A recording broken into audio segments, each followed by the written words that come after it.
stopping you from becoming a Catholic? Why can't women become priests? Why do Catholics worship Mary? Why do I need to confess my sins to a priest? Where is purgatory in the Bible? I think the Pope has too much authority. What's stopping you? You are called to communion with Dr. David Anders on the EWTN Global Catholic Radio Network. Hey everybody, welcome again to Call to Communion here on EWTN. Glad to have you with us. This program is for our non-Catholic brothers and sisters. Hey, if that is you, perhaps you're a Methodist, perhaps you are a Southern Baptist, perhaps you're a Buddhist, whatever, and you've got a question about the Catholic faith and you want to know the actual truth, what does the Catholic Church actually teach? We are here for you. Here's our phone number, 833-288-EWTN. That's 833-288-3986. Outside North America, please dial 1 and then 205-271-2985. You can also text the letters EWTN to 58177. You will then get a robo response from us automatically. Once you get that, text us your first name and your brief question. Message and data rates may apply. If you're watching us on TV today, you can participate as well by sending us an email. The address for that, ctc@ewtn.com, ctc@ewtn.com. Pedro Quiles, our producer. Matt Kabinski is our phone screener. Rich Jesse handling social media for us. If you would like to ask a question via YouTube or Facebook, we're streaming on both those platforms. Just put your question in the chat screen. Rich will handle things from there. I'm Tom Price along with Dr. David Anders. Tom, how are you today? I am well. How are you, my friend? I'm doing decent, thank you. Interesting question here from Marlon, who says, what was the evidence of Peter, St. Peter, handing off his authority to another person? Yeah, thanks. I appreciate the question.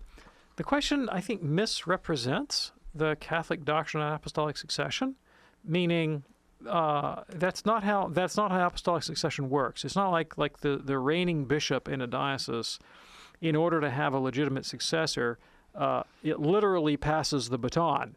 He doesn't name a successor and then hand him, the keys of the office and walk out the door. Interestingly, that does happen. It's just not necessary. So if the bishop dies in office, right, then there are legitimate mechanisms for appointing a successor to that apostolic see, and that successor is the bishop of that particular locale in virtue of occupying the jurisdiction and arriving at that position in legal means, whether or not the previous occupant tapped that person and literally handed the keys over. Now, as an aside, at least in the United States, the way some dioceses are governed corporately is they will have, not all dioceses work this way, but they'll be corporation sole, meaning the bishop physically owns the property.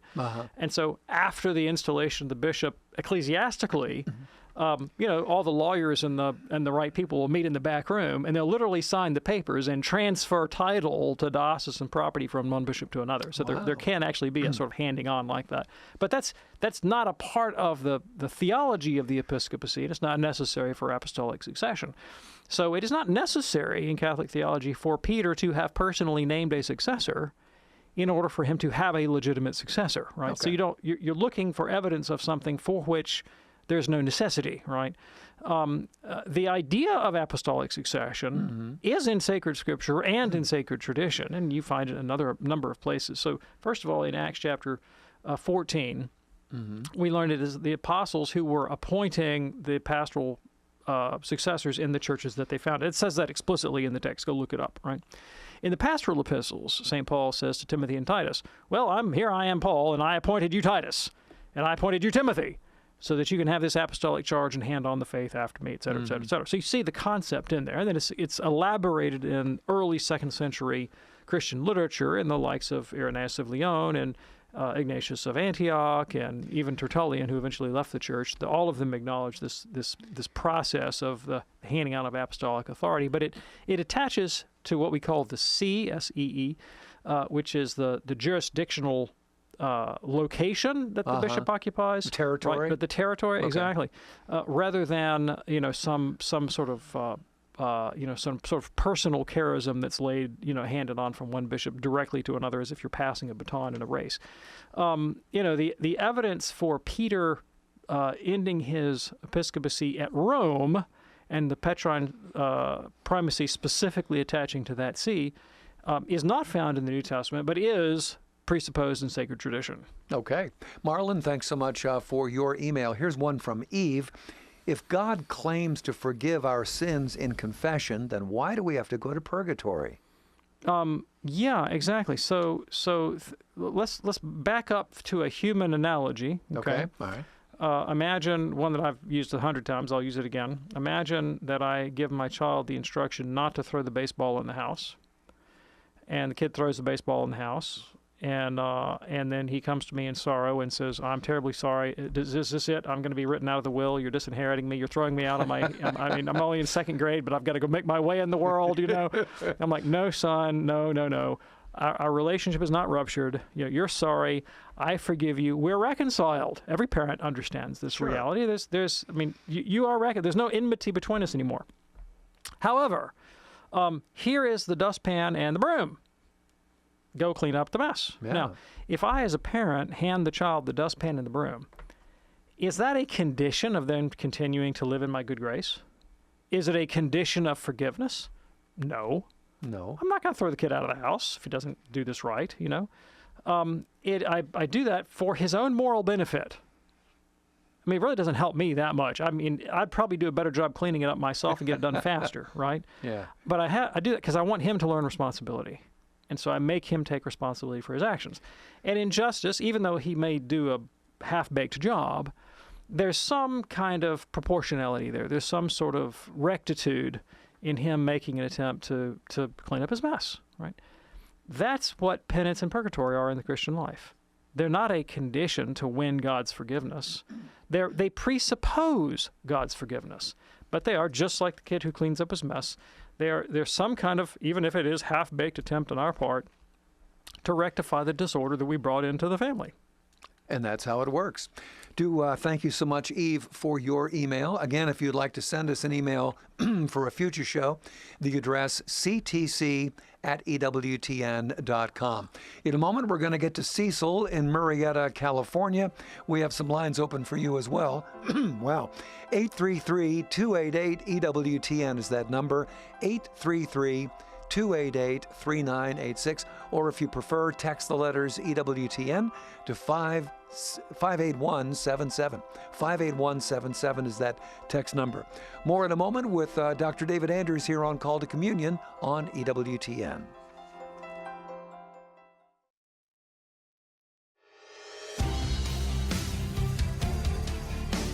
(288-3986). Before we go to the phones, let me tell you about something beautiful now available from EWTN's Religious Catalog. You can grace any spot in your home with a beautiful crucifix. It is made with a rich, dark brown, solid walnut cross, and on that cross hangs a somber representation of Jesus post-mortem, which is made of resin, but it has the appearance of a wood carving with beautiful features. This cross measures almost 21 inches long, the corpus 11 inches. A hinged triangular brass hook on the back makes it very easy to hang. Check it out right now by going to EWTNRC.com. Buy Catholic, shop Catholic. EWTNRC.com. If you're ready now, let's go to the phones at 833-288-EWTN, beginning with Cecil in Murrieta, California, listening online, EWTN.com. Hello, Cecil. What's on your mind today, sir? Yes, I'm a licensed counselor, and I have a client who, when I try to introduce the idea of an interior life, helping him develop an interior life, he says, well, that's not real. That's fake. That's imagination, and that's not real knowledge. I try to introduce, St. Ignatius of Loyola, or I've been looking at the idea of a university by Cardinal Newman. He talks about different kinds of knowledge. His background is Russian Orthodox. I don't know if that has anything to do with it, but you would think that he would have a little bit understanding of the idea of mystery and appreciate that kind of understanding of a revelatory knowledge, I guess you could say. But anyway, I've never had a client quite tell me that it's just not real, the idea of an interior life. So maybe you could help me with that. Yeah, thanks. I really appreciate the question. So there is a French Protestant philosopher named Henri Corbin, who introduced a term to this religious discourse called not imagination, but the imaginal. And it's a way of utilizing your creative interior capacities that's distinct from mere imagination. I'll define my terms here. So if I said to you, okay, I want you to imagine, I don't know, a golden retriever. Okay. All right. You can form the mental picture in your mind of a, fluffy, golden, happy, slobbery, waggy thing running around. Okay. Got it. That's not so interesting. And that's, people poo-poo imagination. The imaginal is the ability to place yourself creatively in a posture or position or frame of reference that's counterfactual, like the kid who puts on a cape and says, "I'm Superman," right? He's not picturing Superman in his mind. He's trying on the identity in the world of being Superman. Okay. And what would it be like to go through life as Superman? Okay. Now it turns out that capacity to place yourself creatively and, if you will, imaginatively within a particular frame of reference that's counterfactual is central to our moral, rational, intellectual agency. Right? It's highly implicated in human cognition and in intensely positive ways. One way that we do this all the time is we place ourselves in the position of our future self. Right? We are able to anticipate circumstances that are counterfactual, like they're not actually happening to us. Right? Yeah. And our ability to do that effectively, our lives literally depend on it. You get this wrong and you're dead. Right? You fail to anticipate how you will react under certain circumstances, like, Coyote is always doing when he's going after a roadrunner. He's always failing to anticipate properly how his body will react under certain circumstances. And unlike Coyote, we don't get to fall off the 2,000-foot precipice and go splat at the bottom and then accordion ourselves back up and go on for the next round in the Looney Tunes cartoon. Yeah. Like, we're dead if that happens to us, right? Yep. We are all able to do this, sometimes pathologically, but sometimes very beneficially with respect to our own pasts. When I sort of mentally project myself into my own, narrative history, I can get stuck in reminiscence and remorse and regret and nostalgia, and those things can become quite pathological. But I can also just quite frankly learn from my mistakes and go, oh, I did it that way, it didn't work, I'll try it this way, right? So we're always projecting ourselves through our capacity for narrative and autobiography, extending our agency into the past, into the future, in ways that are not, well, they're not tangible, but to say they're not real would be a real misjudgment of the way human cognition works and the way human agency works, okay? And these are, this is not woo-woo stuff. I'm not talking about, angels whispering in your ear. I'm just talking about the way human cognition works, the way we interact with our own minds, our capacity for the imaginal and for counterfactual situations is absolutely central to our ability to function as rational moral agents and to survive and thrive, okay? Any entrepreneur would tell you the same thing, right? Yeah. His capacity to imagine a world in which, say, thin, flat computing objects could create $1 trillion company can come to fruition, right? Which is exactly why the metaphor of the apple with the bite taken out of it is why Steve Jobs chose that for his company, right? So it's essential. A lot of spirituality is about playing with this capacity and trying to consciously hack our own cognition and our own internal architecture to bring about our own and others' human flourishing, right? So think about the case, for example, did you mention Ignatius of Loyola? If you didn't, you said something. I believe so, yeah. You think about Ignatius. So what is it? What do we know about Ignatius's own autobiography? Well, this kind of thing was absolutely integral to his autobiography. So he has one role that he's playing in life. That's the role of a soldier. He gets his leg blown off. And now, a lot of people are convalescing when their leg's blown off, and they say, well, there goes my career as a soldier down the drain. Boo-hoo-hoo, poor me. I guess I'll get addicted to opioids, right? And that happens to a lot of people, right? Yeah. What does he do? He's sitting in bed. He reaches over and he pulls a book of the lives of the saints off the shelf, and he starts reading it. And what does he do? Little kid puts on a cape, says, "I'm Superman." Yeah. In his mind, he puts on a cape and says, "I'm St. Francis. I'm St. Dominic. Yeah. I'm St. whoever. I could do that too." And he is able to reimagine his life along a completely different trajectory by reaching into the Catholic past, trying on a new identity, projecting it into the future. Are past and future real things? Absolutely. Not in the way your client's thinking of. But again, you don't take these things into consideration, you're a dead man, right? But because he consciously engages this agency, he's not just the victim of it. It's not just happenstance. He's not just allowing his ruminative associations to progress randomly. He's adopting the disciplines of a Catholic spiritual tradition in order to shape his future self in a particular direction. And Ignatius is clearly one of the most interesting, seminal, and significant figures, not only to Catholicism, but to the world. You know, Father Mitch was telling me the other day that a particular Asian country, I don't know if this is public knowledge, so I won't name the country, Okay. that, let's say, has not had the best record of pulling its people into modernity, recognized that they needed to seriously upgrade their educational infrastructure. And so what did they do? Did they reach out to the UN? Did they reach out to the American Department of Education? They reached out to the Jesuits. Wow. Because they said, you guys have the longest track record of doing this. And so they brought the Jesuits on board to bring their population up to speed in terms of educational accomplishments, right? Ignatius had a transformative impact on world culture, right? Primarily through the educational wing, right? And where did it begin? It began in his religious and moral imagination, right? And it started, he was able to cultivate it through very intentional spiritual practices. Now, he created a system to put his shock troops through, his Jesuit recruits, called the spiritual exercises. Yep. That's all they are. All they are is an exercise in the imaginal. Put on the identity of Christ's disciples.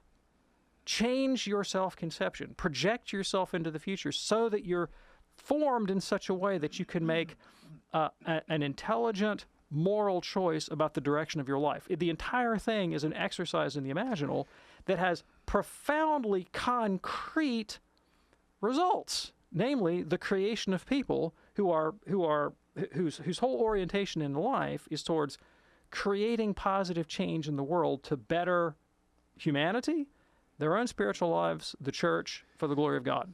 Cecil, is that helpful for you, sir? Oh, that's very, very helpful, and I'll take a look at that book that you mentioned by the Imaginal. Oh, sure. That sounds really helpful. Thank you so much. You might also, to be honest with you, I'm indebted to the cognitive scientist John Vervaeke for a lot of that insight. He just recently gave a lecture called "Why Reason Needs Spirit." Ooh. On precisely this topic, and some of those illustrations are drawn from Vervaeke. So give credit where credit's due. And I don't know about other people, but I learned a new word today, imaginal. Imaginal, yeah. Brand new word for me. I'll have to look further into that. Cecil, thanks so much for your call today.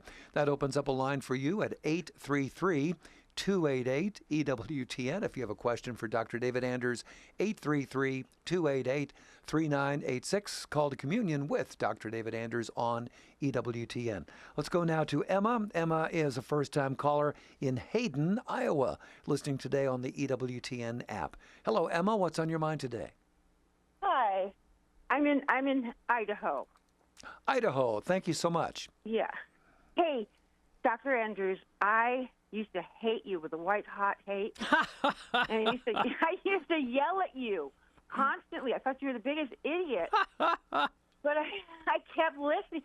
I'm Catholic now.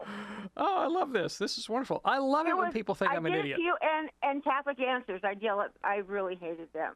Oh, wow. Wow. So well, I just want all Protestants to continue to listen. Because if you continue to listen, you see the history, the structure of the church, and everything else is the way it's supposed to be. So I really appreciate this call. I love it when people tune in and think I'm an idiot. especially if I make them sufficiently mad that they have just got to listen to more because they have to, I don't know, feed that dark side of their personality that cultivates their hatred and ire and wrath at this Catholic idiot on the radio. Not a few people have had this response of calling in and thinking Andrews is a complete idiot, and they're half right there, you know. And then they, you know, and I mean, it's not me, it's the Catholic tradition that's so enriching and so much wisdom and so compelling. I mean, I felt the same way. I mean, I wanted nothing to do with Catholics whatsoever at all. When I first started encountering Catholic stuff, I was like, oh, you know, this is terrible, awful stuff. And eventually the logic of the Catholic position just started to work on me, and I realized this makes a lot more sense than the tradition that I'm coming out of. Darn! Like, I don't want to be Catholic. And then eventually, you know, your conscience takes a hold of you and sort of leads you by the nose. And it was like, you know, shucks, I guess I'm going to have to be Catholic. You know, I mean, I got no choice in the matter now, you know. And it's, but I totally relate to that. So I really appreciate that. Now, but there's something I'd like to make a comment about your trajectory, okay? And that is that Newman told us a long time ago that people do not change their minds, particularly about identity-forming beliefs, in response to the syllogistic reasoning of deductive logic. You know, you present somebody with a deductive argument for the truth of the Catholic faith, they are not going to be convinced. They're not going to be convinced. And in fact, the First Vatican Council actually taught as a dogma, if you think there is an argument that will definitively compel the intellect to accept the contents of the Catholic faith, well, guess what? You're a heretic. Like, it doesn't work that way, okay? And Newman said, look, the way people make decisions, the way they form their beliefs, particularly on these identity-forming issues, is that the propositions that are compelling to them are the ones that confirm their basic intuitions about the world, and those intuitions are formed, you know, in a lot of ways. Their culture, their family, their background, their language, their genetics, their personality, and they're not necessarily irrational, but they're pre-rational. And the way to persuade people of a religious point of view is not just to hammer them with argument, but to begin to speak as well to those pre-rational considerations. Yes. Which is why things like relationship and friendship are so critical to evangelism, right? Yeah. Because you have to open people up to the possibility, not just that the arguments are true, but that the world to which they invite you is itself appealing. You know, like, what if I gave you a lock-solid, irrefutable proof that the Klingon god was real, right? Like, you wouldn't want reality to be that way. I mean, you'd be like, you know, arguments be darned. I'm going to die in the Federation. I'm not going to become a Klingon. You know, I don't care what the argument says. Like, this is my home, right? And so you have to get where you can home people into the Catholic faith and not just argue them into it. And that's one of the reasons that Bishop Barron, when he made his beautiful PBS series Catholicism, he didn't lead with argument. He led with beauty. Yes. He led with beauty. You know, so that you. Apologetics, I read a cynic one time who said apologetics is the art of wanting religion to be true because it was beneficial to you. There's actually a fair amount of truth in that. Like, apologetics works on people who have already got to the point where they want to have an answer, right? Where they show me that this thing is intelligible, show me that it makes sense, because my heart is drawing me and my intellect wants to come along, make that path for me, you know? And so what happens when you listen to a radio show over months and months and months is you get more than an argument. You begin to build a context in which you can actually imagine a world in which the truth of the Catholic faith is not only compelling but attractive. Emma, thank you so much for your call from Hayden, Idaho. In a moment, we'll be talking with Mike in Spokane, Washington, Lawrence in Raleigh, North Carolina, Joyce in Carmel, Indiana. A couple lines open for you right now at 833-288-EWTN. That's 833-288-3986. Call to Communion with Dr. David Anders on EWTN.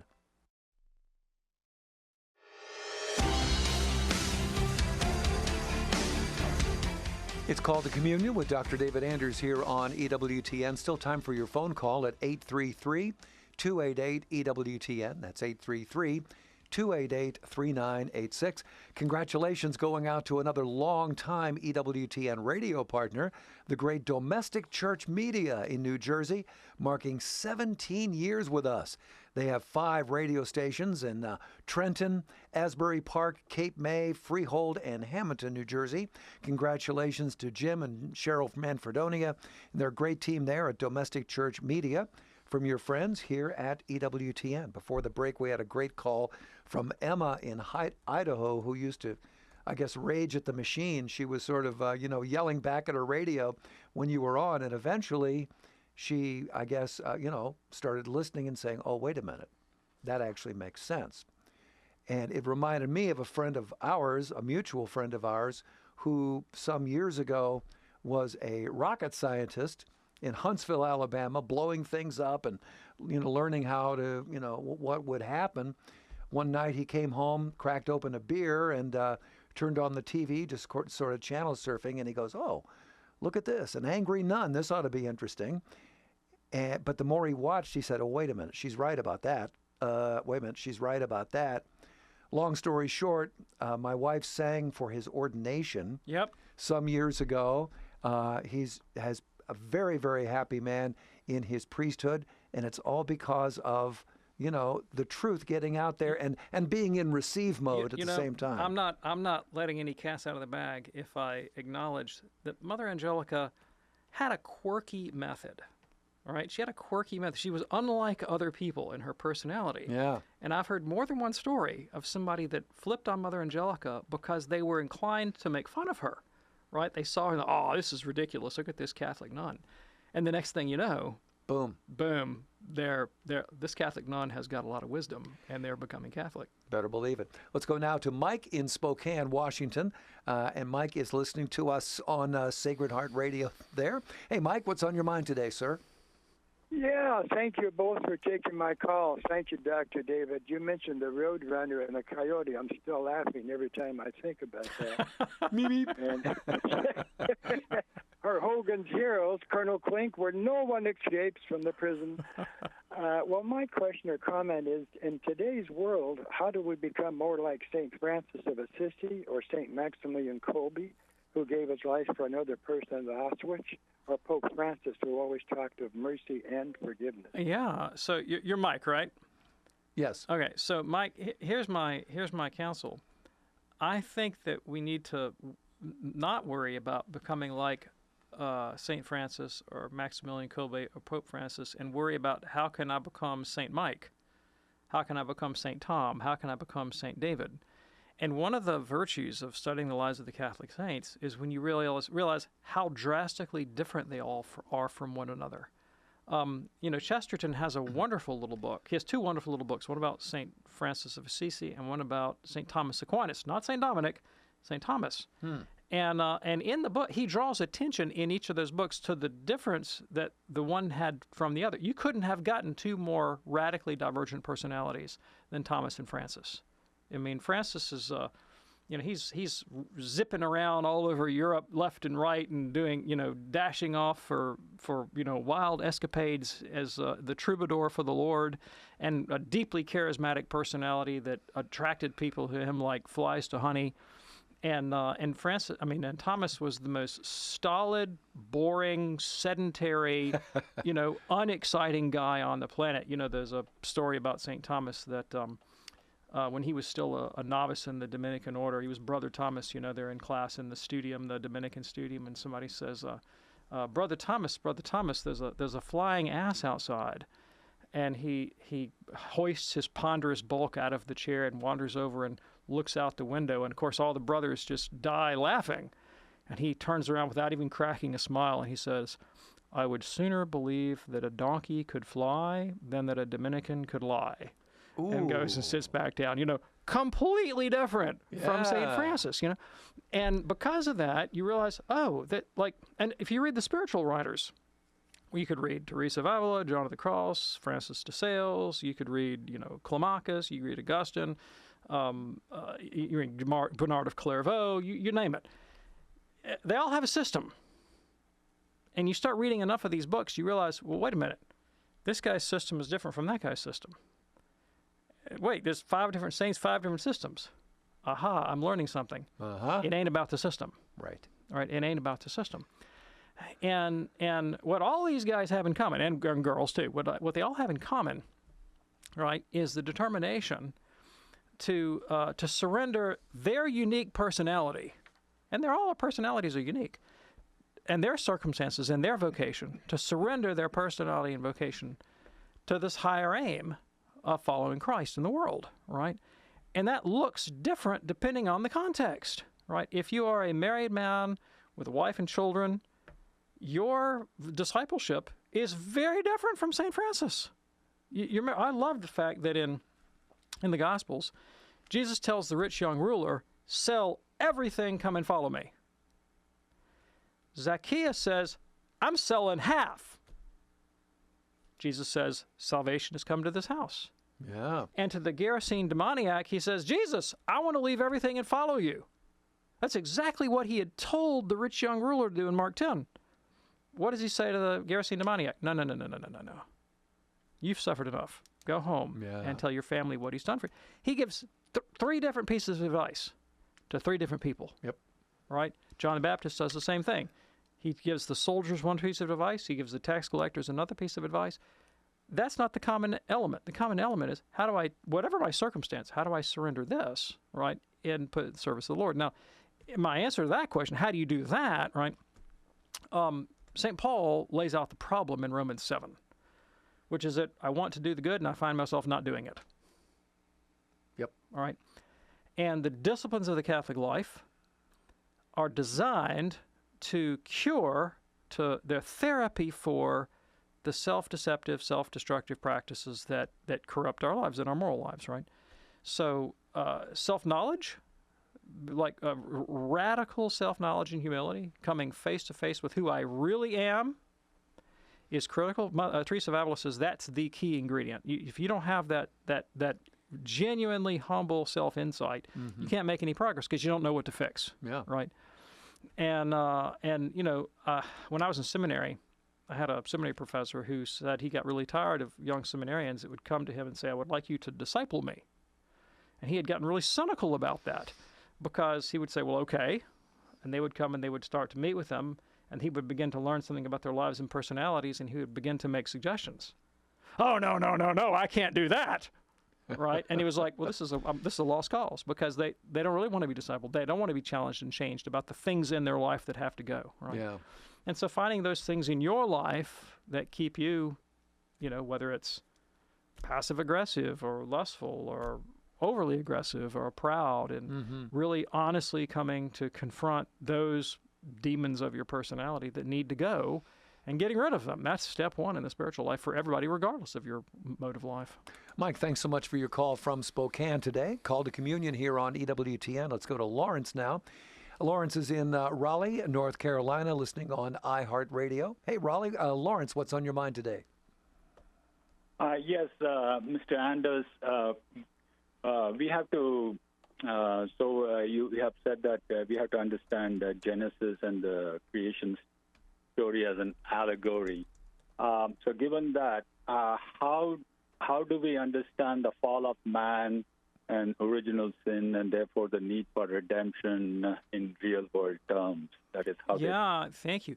So this is the point that Pius XII, he put his finger right on this point, and he said, whatever interpretation you give of Genesis, it must retain the centrality of the parallelism between Christ and Adam.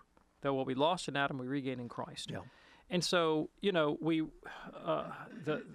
traditionally the Catholic faith regards the consequence of Adam's sin as resulting in certain wounds of the spirit, right?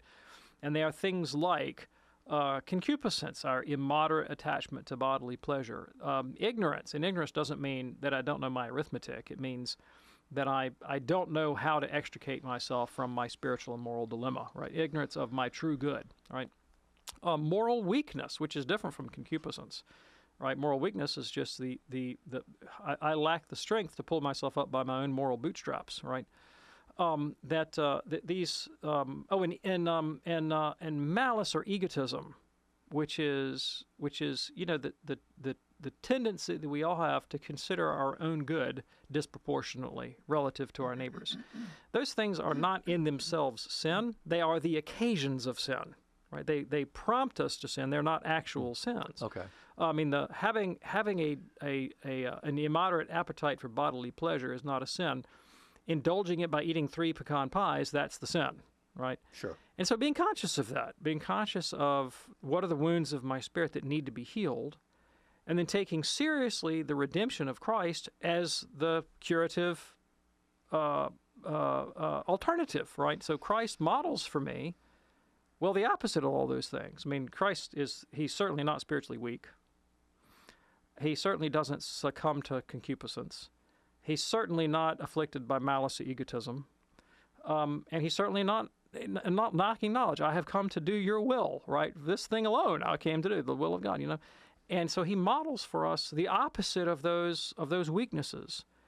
And then entering into the mystery of Christ's passion, death, and resurrection, right? And believing that those things can be effected in our own personality through Jesus Christ, we begin to heal the wounds of original sin. Hence, St. Irenaeus' words, what we lost in Adam, we regain in Christ. Lawrence, thanks so much for your call today from Raleigh, North Carolina. Call to Communion here on EWTN. If I may, I might like to tell you about a wonderful program we air every weekday morning here on EWTN on the radio side, and that would be Fire on the Earth. Peter Herbeck providing a compelling look at the new evangelization through inspired teachings, interviews, testimonies. Peter's insights will help Catholics acquire the tools they need to do their part in the new evangelization, which we're all called to. A wonderful program if you're up early, Monday through Friday morning, 5:15 a.m. Eastern on EWTN Radio, Fire on the Earth. A great, great show. Let's go now to James in Mobile, Alabama, listening on the fantastic Archangel Radio, AM 1410. Hey there, James. What's on your mind today, sir? Yes, I got into a recent debate about, I was called a Roman Catholic. I said, I'm a Catholic who happens to attend a Latin Rite church, but I can go to a number of different rites of the Catholic Church to celebrate Mass or to join in the Mass, and it's Roman Catholic was intended, as I understand it, as a pejorative by Protestants to try to separate American Catholics from being, quote, true Americans because our alleged allegiance was to Rome and not under our Constitution as far as a national government. And so my question really is, I always have corrected people who have claimed, you're a Roman Catholic. I said, I'm a Catholic, and have talked to them briefly about the number of different rites of the church, but we're all Catholics. Anyway, I just wanted to get your input on that. Thank you. So, Doctor. In the Creed, we don't say, I believe in one holy Roman Catholic and Apostolic Church. No. We confess belief in one holy Catholic and Apostolic Church. Now, within the one holy Catholic Apostolic Church, the Apostolic See of Rome has a special significance and is part of the Church's constitution in a unique way, and that's part of Catholic identity. But you're correct about the way we differentiate the rites, the Latin rite from the other Eastern rites. I think you're also correct about the use of the English phrase Roman Catholic as a pejorative. I do believe that originates in 16th century English Protestant polemics against Catholics, right? Because, see, one of the conceits of the English Reformation was that they were Catholic, right? That was one of their pretensions, right? That they were English Catholics, and those folks over in Italy were Roman Catholics, and they were trying to lay claim to the Catholic mantle, right? And differentiating in that way. So there you go, Mary. James, thanks so much for your call. We hope that helped things for you. One of our YouTube listeners today is Matt. Matt says, according to Aquinas, love is, quote, willing the good of the other. Well, if that's the case, how do we love God since he is all good? Yeah, okay. So first of all, you will the good that God is. Okay. You don't will good for God as if God were somehow in need of good, and you are desirous that God come into the good that he lacks. No, God is the standard and the ground of goodness, so you simply will the good that God is. When you are loving any good thing or any proportionate thing or loving anything in a good way, you're doing so by means of the goodness that is a participant in God's very own act of being, right? And so the way we love God is by loving the God-like aspects of our neighbors, loving our own good for God's sake, loving the good that he's put in the world for God's sake. That's how we love God. We can't love God as a focal object, right? Because I can't know him that way as a focal object, right? Sure. I know God by inference and by participation, but not by direct apprehension.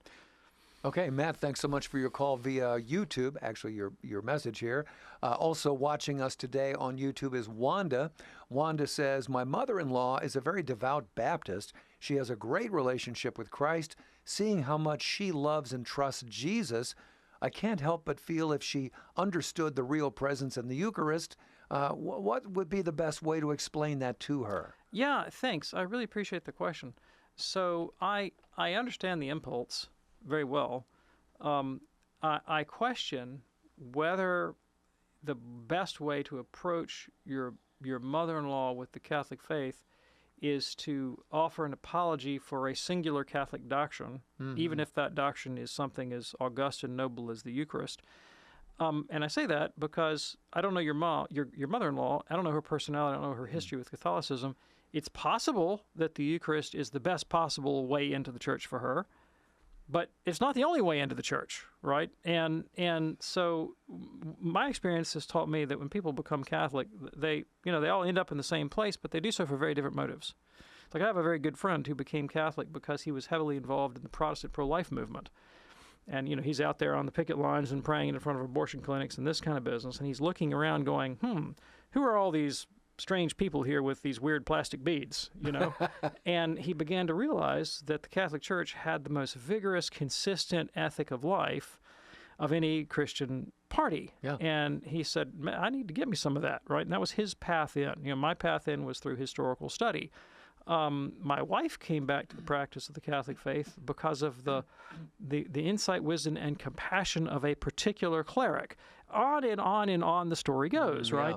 And so I think the important thing is to be in relationship with your mother-in-law, to live your own faith generously, and hopefully to invite questions, right? Because a lot of times Baptists have this idea that Catholics can't have a vigorous spirituality, that they don't know Jesus, that there's something deficient about Catholic life, or if you have a good spirituality, that it's in spite of, not because of your Catholic faith.